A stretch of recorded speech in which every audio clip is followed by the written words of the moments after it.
Fala pessoal, vamos continuar as nossas aulas sobre o processo de industrialização brasileiro e nesse vídeo eu vou falar para você sobre o período em que a indústria brasileira começa a ganhar força. Ela já existia de forma incipiente ao longo do século XIX, começa o século XX ainda patinando, mas na virada dos anos 20 para os anos 30 ela começa a ganhar força e o objetivo aqui é a gente entender o que aconteceu.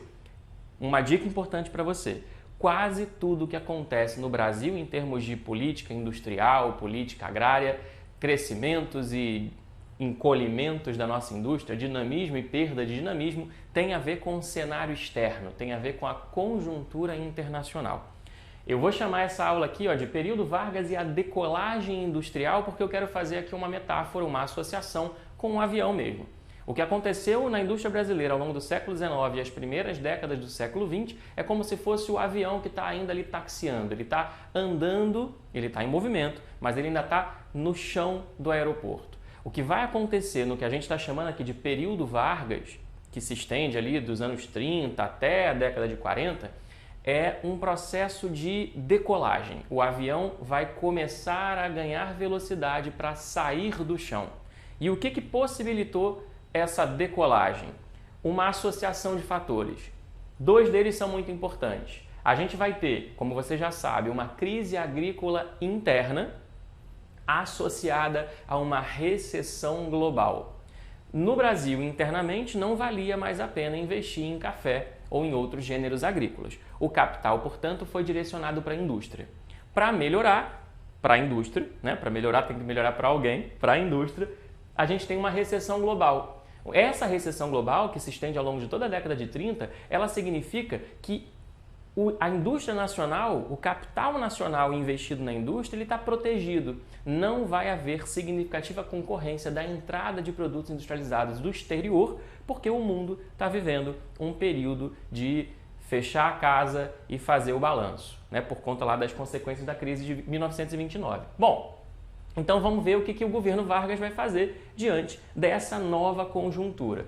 A gente vai ter um processo de mecanização e motorização do nosso território. Em outras palavras, o que eu quero que você entenda é que o período Vargas vai ser muito importante no processo de munir o nosso território, o espaço brasileiro, dos equipamentos, das infraestruturas necessárias para o desenvolvimento da indústria. Eu trouxe dois exemplos aqui para ilustrar como esse processo foi significativo no governo Vargas. A gente tinha, em 1930, quando Vargas começa o seu governo, 1.208 pequenas centrais hidrelétricas, pequenas usinas produtoras de energia hidrelétrica no Brasil. 10 anos depois, esse número salta para 1.883. Portanto, 600 e tantas novas usinas hidrelétricas fornecendo energia elétrica, o que vai ser importante não só para aumentar o consumo nas cidades, melhorar o consumo de energia, a eletrificação das cidades, mas é importante também para a indústria como fonte de energia. Um outro dado, ferrovias. Em 1905, nós tínhamos 16 mil quilômetros de ferrovias no território brasileiro. Em 1940, esse número já chega a 109 mil quilômetros. É muita diferença, é muita coisa a mais. Outra política importante desse período foi a política de estímulo à industrialização de bens de consumo dentro do Brasil. Ou seja, uma política que ficou conhecida como substituição de importações. Olha o reflexo dela aqui, de novo aparecendo nos números. Em 1910, existiam 3.258 estabelecimentos industriais no Brasil, segundo as informações oficiais. Em 1940, 30 anos depois, esse número já salta para 25.448 estabelecimentos industriais. A diferença é nítida. O Brasil está vivendo uma decolagem industrial lá nos anos 30. E claro, num segundo momento, não na década de 30, isso já lá na década de 40, a gente vai ter um outro marco do período Vargas, que é o início de uma política agressiva do Estado investir em indústria de base.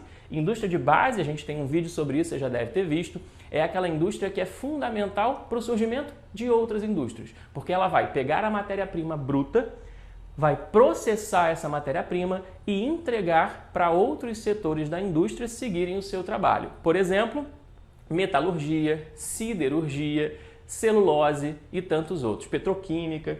E aí, Ao longo do governo Vargas foram criadas algumas das mais importantes indústrias do Estado brasileiro até hoje, ainda que algumas delas já tenham sido privatizadas. Eu trouxe alguns exemplos aqui para a gente nomear. A Chesf, a Companhia Hidrelétrica do São Francisco, a Petrobras, a Vale do Rio Doce, que hoje atende pelo nome de Vale apenas, a Companhia Siderúrgica Nacional. Cada uma delas fundamental dentro do seu setor para estruturar as bases em cima das quais outras indústrias surgiriam ao longo dos anos 50, 60 e 70, mas isso é assunto para um outro vídeo. Fica comigo que tem mais. Tchau, tchau!